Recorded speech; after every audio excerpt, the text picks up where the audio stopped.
여러분들이 많은 선입견에 사로잡혀 계실 수도 있어요. 지방 아파트는 가격이 안 오른다, 지금 너무 많이 올랐다, 지금 다 떨어지고 있다, 이렇게 보는데, 안녕하세요. 경매하는 직장인 경장인입니다. 오늘은 부동산 투자를 하는 데 있어서 여러분들이 많은 부분에서 대출 규제 적용을 받고 있기 때문에 투자를 못 하시는 분들을 위해 제작되는 영상이라고 봐주시면 될 것 같습니다. 우리가 부동산을 매입하는데 대출을 받아서 사는 방법도 있지만 우리 돈으로 100%로 사는 방법도 있고요. 투자금이 부족하신 분들은 전세 끼고 사는 방법이 있습니다. 다만 부동산 경매는 전세 끼고 매수, 이게 거의 불가능하기 때문에 일반 시중에서 공인중개사가 갖고 있는 매물 중에 전세 낀 물건을 보시는 것도 좋은 투자 방법 중에 하나입니다. 여러분들 투자금을 적게 묶이면서 어쨌든 시세가 올라가는 거는 우리가 누릴 수 있으니까요. 다만 투자금 3천만 원, 5천만 원 이런 분들은 어쨌든 전세가랑 매매가랑 차이가 3천에서 5천 정도 그 사이에 나는 거여야 되는데, 수도권에서 그런 물건을 찾기는 사실 굉장히 어렵고요. 그렇게 차이가 나는 거는 투자 가치가 없는 것일 확률이 높아요. 그래서 저도 3천만 원, 5천만 원 정도로 투자할 수 있는 게 어떤 게 있는가 보면 보통 지방에 많이 있습니다. 여러분들께 앞으로 영상 5개로 제가 지방 아파트 투자하는 방법을 말씀드리려고 합니다. 지방 아파트 갭 투자는 여러분들이 대출이 안 나와서 스트레스 받을 필요가 없어요. 왜냐면 애초에 대출을 안 받아도 되는 투자 방법이기 때문에 갭 투자, 그러니까 전세가랑 매매가 그 차이를 가지고 우리가 투자를 한다. 다만 그 차이만 보고 그 차이가 적다고 해서 무조건 사면 되는 게 아니라 그 지역의 공급량이라든지 실거래, 그리고 투자자들이 얼마나 들어오는지, 그리고 인구수, 세대수, 이런 데이터들을 취합을 해서 투자를 해야 됩니다. 여러분들이 그냥 전세가랑 매매가랑 차이가 적다고 투자금이 적게 들어간다고 집을 사면 굉장히 큰, 나중에 전세가, 매매가 동반 하락으로 인해서 굉장히 큰 피해를 볼 수 있기 때문에 여러분들이 지역을 판단하는 능력을 기르셔야 됩니다. 다행인 건 아파트 실거래는 워낙 투명하게 공개가 돼 있고 실거래 찍히고 4년치의 공급량은 나오기 때문에 이것만 데이터를 잘 조합을 해도 여러분들이 적어도 잃지 않는 투자를 할 수 있다 말씀을 드리고 싶습니다. 이번 영상에서는 제가 실제로 지금 지방 아파트가 어떤 식으로 움직이고 있는지, 여러분들이 많은 선입견에 사로잡혀 계실 수도 있어요. 지방 아파트는 가격이 안 오른다, 지금 너무 많이 올랐다, 지금 다 떨어지고 있다, 이렇게 보는데 제 컴퓨터 화면을 통해서 전국적으로 가격이 어떻게 변동이 되고 있는지, 어떤 지역이 많이 올랐는지 살펴보는 시간을 한번 가져보겠습니다. 전국의 아파트 시세가 어떻게 움직이고 있는지 보려면 일단은 저 같은 경우는 KB 부동산 시세를 주로 봅니다. 좌측 상단에 보시면 이렇게 짝대기 3개가 그어져 있는 게 있어요. 이걸 누르시고 통계를 누르신 뒤에 처음에 나온 게 월간 통계인데, 월간 통계보다는 좀 더 촘촘하게 가격 반영이 된 자료를 보기 위해서는 주간 통계를 보는 게, 매주 일주일마다 통계를 매겨가지고 발행을 합니다. KB 부동산 원에서. 그래서 주간 통계를 누르시고 주간 시계열, 이거를 다운로드 하시면 일주일 동안에 전국의 아파트 가격이 어떻게 변동되어 왔는지, 전세, 매매, 그리고 거래량까지 엑셀을 통해서 보실 수가 있어요. 이렇게 다운로드한 파일을 여시면은 전국의 아파트 가격의 변동 요약본이 이렇게 나오게 됩니다. 위쪽은 상승 지역, 아래쪽은 하락 지역, 어느 지역이 많이 올랐는지, 어느 지역이 많이 떨어졌는지 이렇게 보실 수가 있습니다. 대체로 보시면 위쪽 오른 지역은 대부분 지방 쪽이 많고, 아래쪽은 수원 영통구, 대전, 세대수, 인구수가 굉장히 많은 대도시들이 많이 있죠. 여러분들이 생각하시기에 이 많은 편견을 갖고 계신 분들이 이제 지방이 떨어진다, 지방 끝났다, 이렇게 얘기를 하시는데, 실제로는 지방이 오르고 있고 수도권이 그간 많이 올랐기 때문에 조금은 떨어지는 경향을 보이고 있습니다. 자, 이렇게만 보면 사실 전체적으로는 볼 수 있어도 디테일하게 얼마나 떨어졌는지 아파트 단지별로 보기는 좀 어려워요.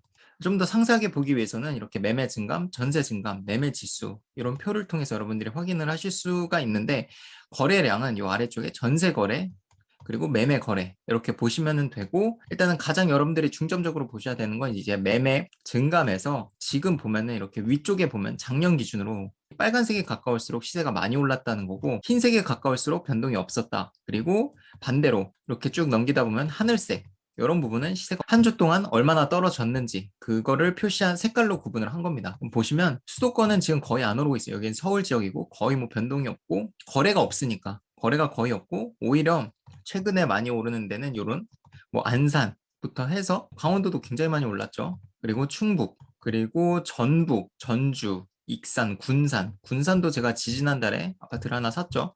많이 올랐습니다. 제가 이거를 그냥 찍어가지고 랜덤하게 산 게 아니라 오를 게 충분히 보였어요. 공급량이 적었고 미분양이 없고 타 지역 아파트 가격을 봤을 때 저평가된 게 명확히 보였거든요. 그거를 제가 시리즈물로 여러분들께 제작을 해서 보여드릴 건데 여러분들이 판단하실 수 있으면 이거는 무조건 오를 수밖에 없겠다라는 생각이 드실 거예요. 왜냐면 아파트는 공급량, 4년치 공급량이 정해져서 공시가 되고 실거래가 워낙 명확하게 투명하게 찍히기 때문에 그걸 바탕으로 데이터와 가공을 해서 보여주는 플랫폼들이 굉장히 많아요. 아실이라든지 호갱노노 그리고 네이버 부동산 등등 해서 플랫폼들을 잘 응용하면 여러분들이 내가 이 지역에 지금 들어가도 앞으로 이게 당분간은 오르겠구나라는 거를 판단하실 수가 있어요. 그 지역 내에서도 뭐 전세랑 매매가 차이가 1억인 데도 있겠지만 여러분들 투자금 1억이 없으시면 뭐 5천만 원, 4천만 원 이 갭을 유지하는 그런 아파트 단지를 찾으면 되거든요. 그러니까 갭 차이가 얼마인지를 필터 하셔가지고 물건을 검색하실 수도 있어요. 그 방법도 차근차근 좀 설명을 드려볼게요. 제가 작년 말부터 해서 계속 지방 아파트를 투자를 했는데 성과가 다 좋아요. 다 올랐고 투자금은 거의 들지 않았어요. 강의 커리큘럼에도 넣어놓은 것처럼 투자금이 2천만 원, 3천만 원이 채 들지 않았는데 오른 거는 거의 그만큼 올랐거든요. 투자금이 들어간 만큼. 투자 수익률로 계산하면 거의 100%가 오른 거죠. 물론 단타 양도를 하게 되면 세금이 많이 나오기 때문에 저는 팔 생각이 없고 2년 이상 보유를 하고 가져갈 겁니다. 이 표를 봐서도 여러분들이 선입견을 갖고 계시면 이 투자라는 걸 절대 할 수가 없고 이걸 볼 줄 아는 눈을 키우시고 이렇게 빨간색이 나오는 게 그냥 나오는 게 아니거든요. 그 지역의 아파트 가격이 저평가가 돼 있었다던가 아니면 공급량이 부족한다던가 사람들은 계속 들어오는데 세대수는 늘고 있는데 집이 부족하면 당연히 가격은 올라가는 원리입니다. 이런 지역을 예측하는 그 데이터, 그 능력을 키우시면 충분히 들어가서 여러분들이 수익률 100%, 200% 하는 거는 뭐 크게 어려운 일은 아닙니다. 왜냐면 투자금 자체가 적게 들어가기 때문에 1,000만 원만 올라줘도 수익률이 막 50% 이렇게 되거든요. 절대로 무조건 수도권만 올라가고 지방이 떨어지는 것도 아니고 수도권이 당연히 훨씬 더 안정적이죠. 많은 사람들이 살고 있고 사무실, 본사가 몰려 있고 하기 때문에 장기적으로 안정적인 거는 맞아요. 하지만 돈을 많이 벌 수 있냐? 그건 아닙니다. 왜냐면 투자금 자체가 워낙 많이 들어가기 때문에 몇 억씩 들어갔는데 이렇게밖에 안 오르면 사실 거의 손해라고 보시면 되거든요. 이런 상황에선 오히려 투자자들은 지방으로 갑니다. 그 지역에 사는 사람이 집이 부족해서 오른 걸 수도 있지만 투자자들이 들어가서 투자자들이 집을 사니까 나와 있는 매물들이 부족해지니까 집값이 오른 거일 수도 있습니다. 그게 나쁘다고 할 수는 없어요. 투자자들이 들어가 줘야 그 집이 전세로 나오고 월세로 나와야 전세 월세를 원하시는 분들이 세를 받아서 살 수 있거든요. 모든 사람이 실거주로 집을 사면 새로 나오는 집이 없습니다. 월세나 전세가 없어요. 모든 사람이 집이 있으니까. 그런 원리들을 잘 깨달으시고 투자자들이 들어가서 집값을 올렸다고 나빠할 게 아니라 그만큼 투자자들이 뭔가 좋게 봤구나. 여러분들도 배워가지고 활용하시면 돼요. 돈을 버시면 되고 다음 시간부터 이런 지역들 조금 떨어진 지역들이 왜 떨어졌고 이렇게 오른 지역들이 왜 올랐는지 그걸 검증하면서 그럼 앞으로 우리가 어디 지역을 사면 좀 오를 여력이 있는지 그런 것들도 좀 천천히 말씀을 드려보려고 합니다. 그래서 이번 영상은 지방이 안 오르는 것도 아니고 수도권이 무조건 오르는 것만은 아니다. 지방이 오를 수도 수도권이 떨어질 수도 있다. 모든 지방이 또 오르는 것도 아니지만 지방의 범위가 굉장히 넓기 때문에 여러분들이 이 선입견을 갖고 계시면 지방이 안 올라 그러면은 지금 이런 것들 충북 이런 데 많이 올랐거든요. 이런 데를 다 무시하는 거예요. 이런 데도 다 지방인데 이거 오르는 데는 어떡하고 지방이 안 오른다고 합니까? 지방도 지방 나름이고 지방에도 굉장히 많은 도시들이 있고 굉장히 많은 사람들이 살고 있습니다. 저도 처음엔 수도권에서만 살았기 때문에